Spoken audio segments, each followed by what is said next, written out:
Hello, my dear students. Today I will teach Riddhi Sanskritam Pathyapustakam Class 7, Chapter 3, तृतीय पाठ बुद्धिर्यस्य बलम तस्य, अर्थात जिसके पास बुद्धि है ताकत उसी के पास है. So, now start explanation. ब्रह्मवने कर्पूरतिलकः नाम एकः गज वसति स्म. ब्रह्मवन नामक जंगल में कर्पूर तिलक नाम का एक हाथी रहता था. तत्र केचन शृगालः अपि प्रतिवसति स्म. वहां कुछ सियार भी रहते थे. एकदा तेषु एकः शृगालः अवदत्. एक बार उनमें से एक सियार बोला, यदि वयम् एतं गजं मारेम तर्हि मासं यावत् वयं खादितुं शक्नुयाम. यदि हम सब इस हाथी को मार दें तो महीने भर हम इसे खा सकते हैं. तदा तेषु एकः वृद्धः शृगालः अवदत्. तब उनमें से एक बूढ़ा सियार बोला जो अनुभवी था, अहम बुद्धिर्बलेन निश्चयेन तम गजम मारिष्यामि इति. मैं बुद्धि के बल से उस हाथी को निश्चय ही मार दूंगा.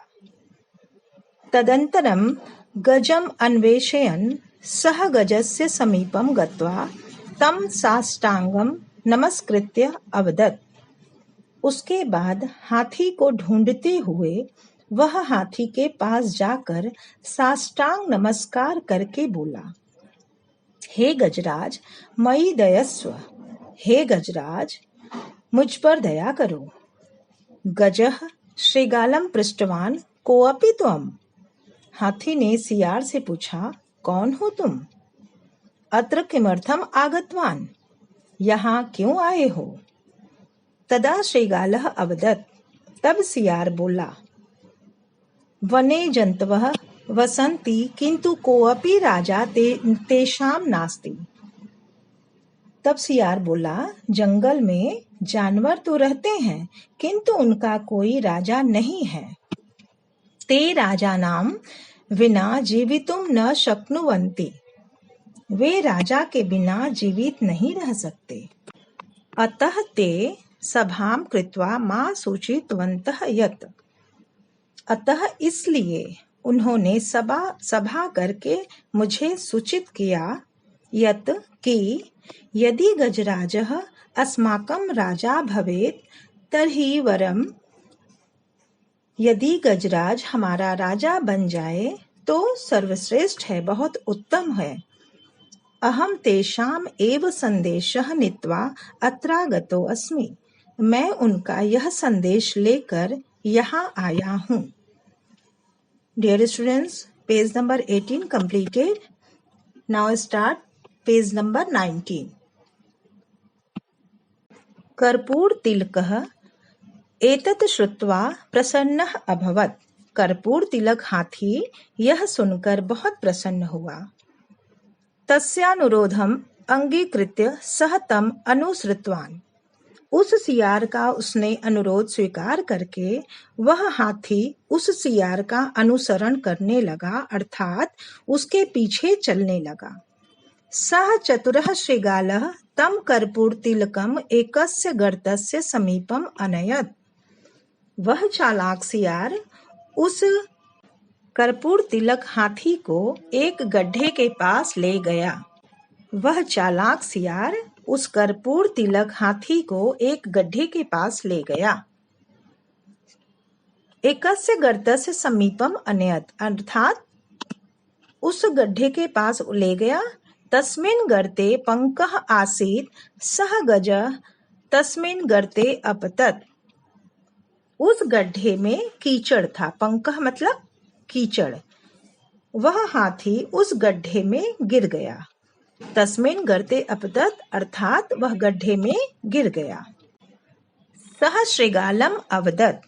वह हाथी सियार को कहा, रक्षतु मां, अर्थात मुझे बचाओ, मेरी रक्षा करो. तदा सह धूर्तः शृगालः उच्च हसन अवदत्. तब वह दुष्ट सियार जो था वह जोर से हंसते हुए बोला, मम पुच्छम गृहीत्वा गर्तात् बहिः आगच्छत्। मेरी पूंछ को पकड़कर गड्ढे से बाहर आ जाओ। तदा कर्पूरतिलकः अवगच्छत् यत् सः श्रीगालेन वंचितः इति। तब कर्पूर तिलक नामक जो हाथी था वह समझ गया कि वह सियार के द्वारा ठगा गया है, अर्थात सियार ने उसे मूर्ख बना दिया है। अतः उच्चयेत, इसीलिए कहा गया है, क्योंकि सियार के द्वारा वो ठगा गया, सियार ने उसे धोखा दिया है, इसलिए कहा गया है कि बुद्धिरस्य बलम तस्य, जिसके पास बुद्धि है ताकत उसी के पास है। डियर स्टूडेंट्स, आप लोगों को ये चैप्टर अच्छे से समझ में आ गया होगा। नीचे शब्दार्थ दिया हुआ है, उसको भी कंप्लीट कर लीजिएगा और लर्न भी कर। माय डियर स्टूडेंट्स, तृतीय चैप्टर अर्थात पार्ट 3 का हम लोग अभी एक्सरसाइज करेंगे। अभ्यास कार्यम पेज नंबर 20। पहला है नंबर 1, एक पदेन उत्तरत, एक पद में उत्तर दीजिए, आंसर इन वन वर्ड। ठीक है। क्वेश्चन नंबर 1, गजस्य नाम किम आसीत्, हाथी का नाम क्या था? कर्पूर तिलकः, आंसर होगा कर्पूर तिलकः। गजः कस्मिन् वने वसति स्म, सेकंड नंबर क्वेश्चन है, गजः कस्मिन् वने वसति स्म, हाथी किस वन में रहता था? आंसर होगा ब्रह्म वने। थर्ड नंबर है, अहम गजम मारिष्यामि इति कः अवदत्, हम हाथी को मार देंगे, ये कौन कहा है? किसके ये वाक्यांश है? तो वृद्ध श्रीगालः, बूढ़ा सियार। रक्षतु माम इति कः अवदत्, मेरी रक्षा करो, मुझे बचाओ, मेरी रक्षा करो, यह कौन कहा था? किसने कहा था? कर्पूर तिलकः गजः, जब वो गड्ढे में गिर जाता है। क्वेश्चन नंबर 5, श्रीगालेन कः वंचितः, श्रीगालेन कः वंचितः, सियार ने किसको ठग लिया? कर्पूर तिलक गजह को, हाथी को उसने ठग लिया था। सेकंड नंबर है, पूर्ण वाक्येन उत्तरत, पूर्ण वाक्य में उत्तर दीजिए, answer in complete sentence. Question number 1, श्रीगालः गजस्य समीपम गत्वा किम अवदत्, सियार हाथी के समीप जाकर के क्या बोला? आंसर है श्रीगालः गजस्य समीपम गत्वा अवदत्, उसके समीप जाकर के उसने कहा, हे गजराजः मयि दयस्य, मुझ पर दया करो, हे गजराज मुझ पर दया करो। क्वेश्चन नंबर 2, गजः श्रीगालम किम पृष्टवान, हाथी ने सियार से क्या पूछा? गजः श्रीगालः पृष्टवान, हाथी ने सियार से पूछा, यत् की कोअसि तुम कौन हो? अत्र किमर्थम आगतवान, तुम यहाँ क्यों आए हो? क्वेश्चन नंबर 3, सर्वे जंतवः श्रीगालः किम सूचितवन्तः, सभी जानवर सियार को क्या सूचित करते हैं, क्या बताते हैं? सर्वे जंतवः श्रीगालम सूचितवन्तः यत्, सभी जानवर सियार को यह सूचित करते हैं कि यदि गजराज अस्माकं राजा भवेत् तर्हि भवेत्। सभी जानवर सियार को सूचित करते हैं कि यदि गजराज हमारा राजा बनता है तो सर्वश्रेष्ठ है। क्वेश्चन नंबर 4, श्रीगालः कर्पूर तिलकम कुत्र अनयत्, सियार ने कर्पूर तिलक हाथी को कहाँ लाया? श्रीगालः कर्पूर तिलकम एकस्य गर्तस्य समीपम अनयत्, सियार ने कर्पूर तिलक नामक हाथी को एक गड्ढे के पास ले गया। क्वेश्चन नंबर 5, कर्पूर तिलकः अन्ते किम अवगच्छत्, कर्पूर तिलक जो हाथी था अंत में क्या समझ गया? कर्पूर तिलकः अन्ते अवगच्छत् यत् सः श्रीगालेन वंचितः इति, कर्पूर तिलक हाथी अंत में समझ गया कि वह सियार के द्वारा ठगा गया है या सियार ने उसे मूर्ख बना दिया है। रेखांकित पदमाधृत्य प्रश्न निर्माणम कुरुत, ये पेज नंबर 21 का है बेटा। एक्सरसाइज नंबर 3, रेखांकित पदों के आधार पर प्रश्नों का निर्माण कीजिए। क्वेश्चन नंबर 1, एकः गजः वसति स्म। एक हाथी रहता था। अब क्वेश्चन आपको बनाना है तो गजह की जगह हो जाएगा कह, ठीक है। सेकंड नंबर, गजः श्रृगालम पृष्टवान। हाथी ने सियार से पूछा। तो क्या पूछा? आंसर यहाँ पे आपको क्वेश्चन जब लिखोगे तो श्रृगालम की जगह कम हो जाएगा। क्वेश्चन नंबर 3, अस्मिन् वने बहवः जन्तवः वसन्ति। इस वन में बहुत सारे जानवर रहते हैं। तो जन्तवः की जगह हो जाएगा कम, ठीक है। क्वेश्चन नंबर 4, गजः तस्मिन् गर्ते अपतत। हाथी उस गड्ढे में गिर गया। अब तस्मिन की जगह हो जाएगा कस्मिन। नंबर 5, गजः श्रृगालेन वंचितः। हाथी सियार के द्वारा जो भी है समझ गया तो ठगा गया उसके द्वारा।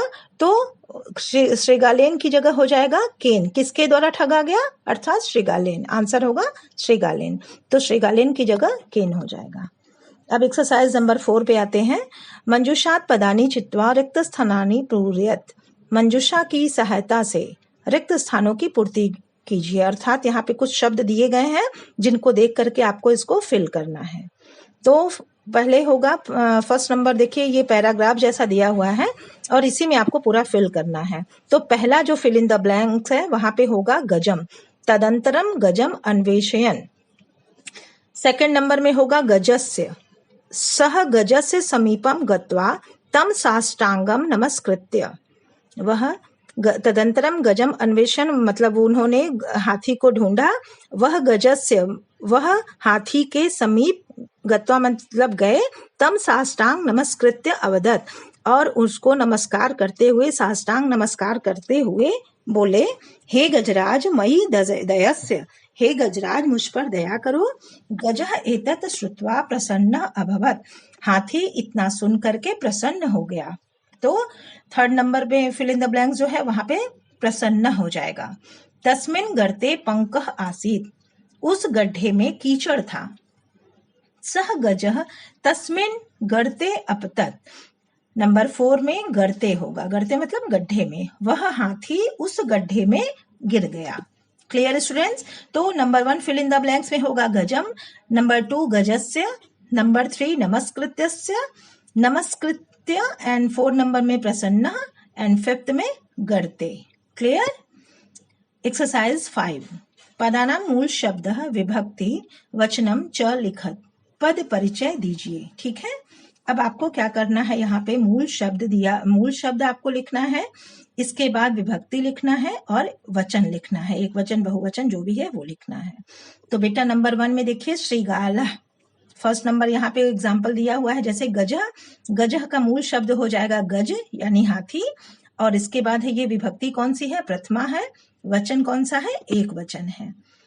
अब श्रृगालः, श्रृगालः का मूल शब्द श्रृगाल, विभक्ति प्रथमा, वचन बहुवचनम। ख सभाम, सभाम का मूल शब्द सभा, विभक्ति द्वितीया और वचन एक वचनम। थर्ड नंबर तेषाम, तेषाम का हो जाएगा पुल्लिंग में अगर लिखते हैं तो तत् हो जाएगा, और नपुंसक, ये पुल्लिंग और नपुंसक लिंग में दोनों में तत् ही होगा बेटा। और विभक्ति इसका है षष्ठी, वचन है बहुवचनम। घ नंबर है गर्ते, गर्ते का मूल शब्द हो जाएगा गर्त, विभक्ति सप्तमी और वचनम एक वचनम। अंग है गर्तात, गर्तात का मतलब होता है मूल शब्द है गर्त यानी गड्ढा, विभक्ति इसकी है पंचमी और वचन क्या है? एक वचन है बेटा। Clear? Page number 22, exercise number 6, प्रकृति प्रत्यय विभाग कुरुत, यानी प्रकृति प्रत्यय विभाग कीजिए। इसको सेपरेट करना है, वर्ड जो है उसको आपको अलग करना है। तो पहला हमारा शब्द दिया है उसमें प्रत्यय आपको अलग करना है। पहला है खादितुम, खादितुम का मूल शब्द क्या होगा? खाद प्लस तुमुन, तुमुन। क्लियर? सेकंड है गृहीत्वा, गृहीत्वा का गृह प्लस कृत्वा, श्रुत्वा, श्रु प्लस गत्वा, गत्वा गम प्लस त्वा, कृत्वा क्री प्लस त्वा, नित्वा नी प्लस त्वा। Clear students? एक्सरसाइज नंबर 7, उचित अव्यय पदम चित्वा वाक्य पूर्ति कुरुत। उचित अव्यय पद चुनकर रिक्त स्थानों की पूर्ति कीजिए। ये भी फिल इन द ब्लैंक्स है, वैसे ही ऑप्शन दिया हुआ है, आपको इसको फिल करना है। तो नंबर 1 में बेटा हो जाएगा आपका एकदा, मतलब एक बार। तेषु एकः श्रीगालः अवदत्, एक बार। सेकंड है श्रीगालः, श्रीगालः का हो जाएगा, श्रीगालः के बाद अपि प्रतिवसंती, अपि मतलब भी होता है। ठीक है। थर्ड नंबर पे है अत्र, अत्र मीन्स यहाँ, किमर्थम आगतवान। ठीक है, मैंने पहले भी दो बार इसको एक्सप्लेन कर दिया था बेटा, तो अनुवाद। इसके बाद है घ, घ में आपका आएगा सह की जगह बेटा हो जाएगा मम। यहाँ पे सेंटेंस थोड़ा गड़बड़ लग रहा है, सह की जगह मम हो जाएगा, मम पुक्षम गृहीत्वा गर्तात्। ठीक है, बहि आगच्छत, बहि मतलब बाहर, मेरी पूंछ पकड़ करके गड्ढे से बाहर आ जाओ। इसके बाद है अंग में है यदि गजराजः अस्माकं राजा भवेत् तहि वरम, यदि गजराज हमारा राजा होता है तो सर्वोत्तम है, सर्वश्रेष्ठ है। ठीक है बेटा, एक्सरसाइज नंबर 8 पर आते हैं। मैच जो कॉलम है मैंने यहाँ नंबरिंग कर दिया है। जैसे नंबर 1 पे देखिए तदंतरम, तदंतरम का हो जाएगा उसके बाद, दयस्य दया करो, गृहीत्वा पकड़कर, तभी तब। उम्मीद है आप लोगों को ये चैप्टर अच्छे से समझ में आ गया होगा। बेटा इसको अच्छे से कॉपी में कर लीजिएगा, सारा वर्क कंप्लीट कर लीजिएगा। कोई प्रॉब्लम होगा, कोई डाउट होगा तो पर्सनल नंबर पे कॉल कर लीजिएगा। Okay, thank you.